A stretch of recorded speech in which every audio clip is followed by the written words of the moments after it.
was born out of sea foam, and Venus was born from the brine. But a goddess today, if she is grade A, is assembled upon the assembly line, upon the assembly line. Goddesses today may be assembled upon assembly lines, but people aren't. How are people assembled? What makes each one of us people so individually human?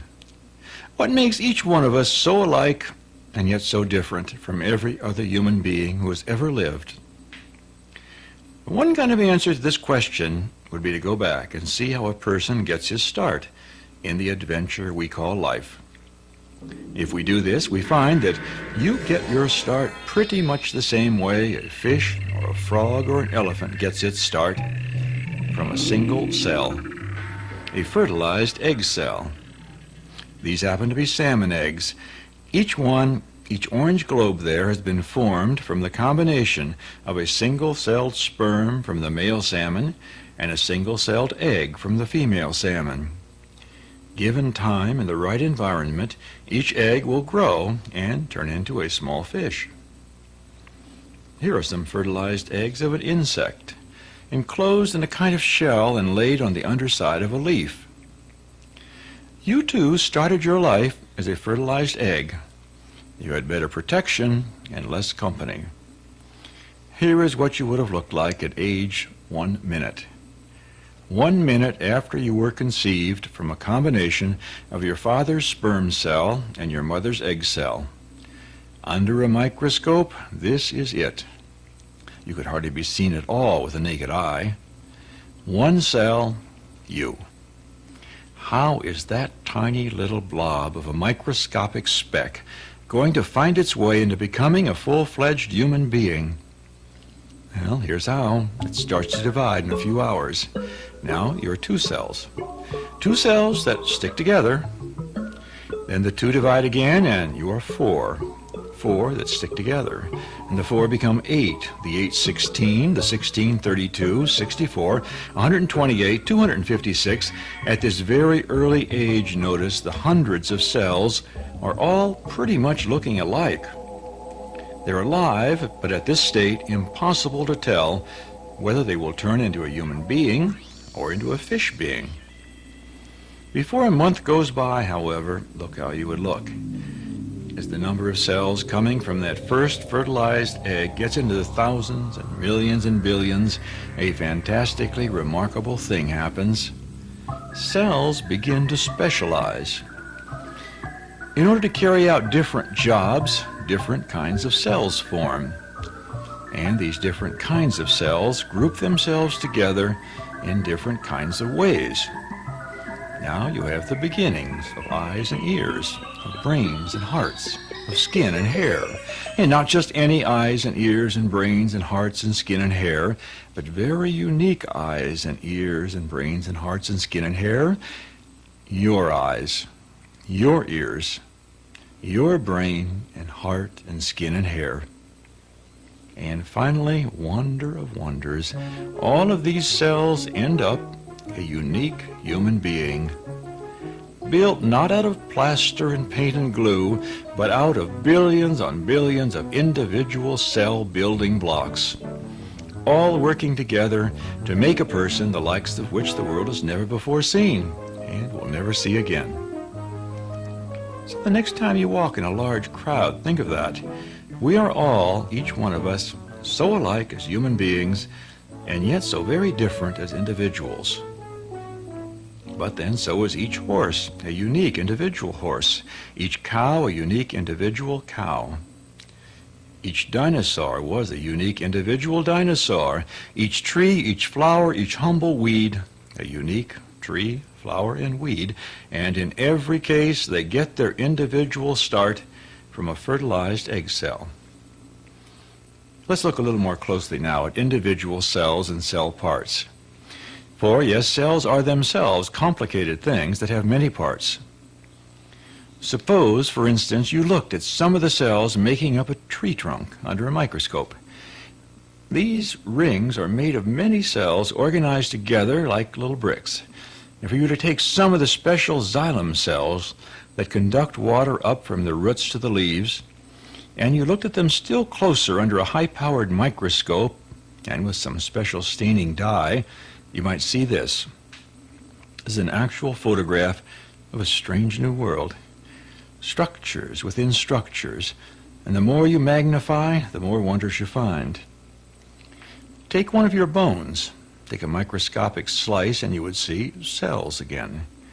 Bone cells with calcium mineral deposits around them, laid down ever so carefully and precisely by the bone cells themselves.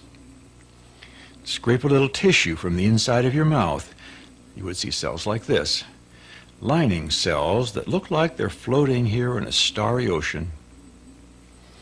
Suppose we do take some cells from the real ocean. In a drop of ocean water, we might find cells that look like this, a diatom. In this case, a single cell that is complete in itself, a whole living thing in just one cell. A little glass house that holds within its walls an incredible amount of complexity, order, and power. For consider, this one-celled diatom can, in that small space, eat and digest and burn food, can direct its own movement, can get rid of waste and respond to the sun, and can reproduce. Here is a large sampling of many different kinds of one-celled creatures. How in the world can they do so much with so little? What goes on inside those microscopic membranes? One way to think of it would be to liken it to a city. Think, for instance, of all the kinds of things that go on in a city day by day. The making of electricity, the construction of buildings, the transporting of people and materials, the disposal of waste, the maintaining of order, the manufacturing of goods, the education of children, the transmission of messages, the whole works, the city works. Well, inside each cell there is a kind of city, a miniature city with structures built up by itself to do all the things a big city does, and more. Here's an artist's diagram of just a few of the parts that all cells have to do their work. They all, for instance, have to separate themselves off from their surroundings with some kind of a cell membrane. They have to become, in other words, a walled city, having an inside and an outside. Now, inside, almost all cells have a nucleus, a dark-looking spot, and inside the cell nucleus, when we focus on it, magnify it, we find structures called chromosomes. That's the yellow-colored strands you see here.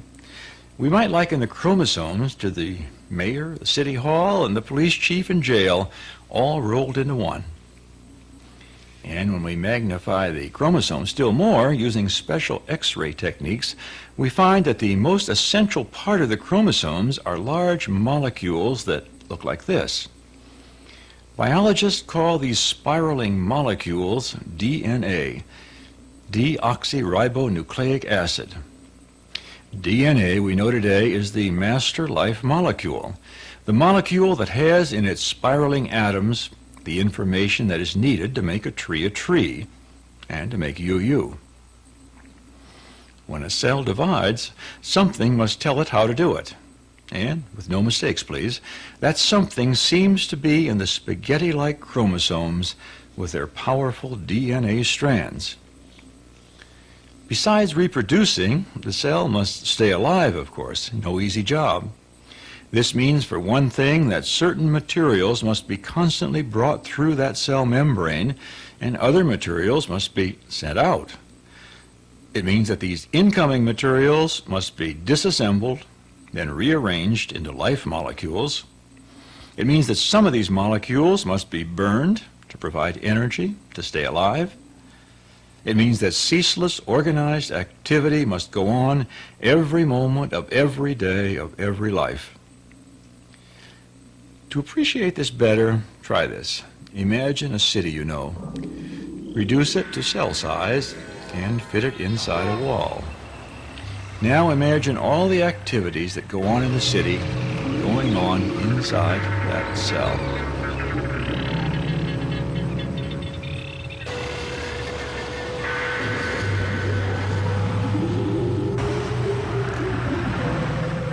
Let's add one more idea now. Perhaps it is not an accident that we all seem to have a certain fascination with water, especially with ocean water. We seem to be intimately related to ocean water down at that basic cell building block level.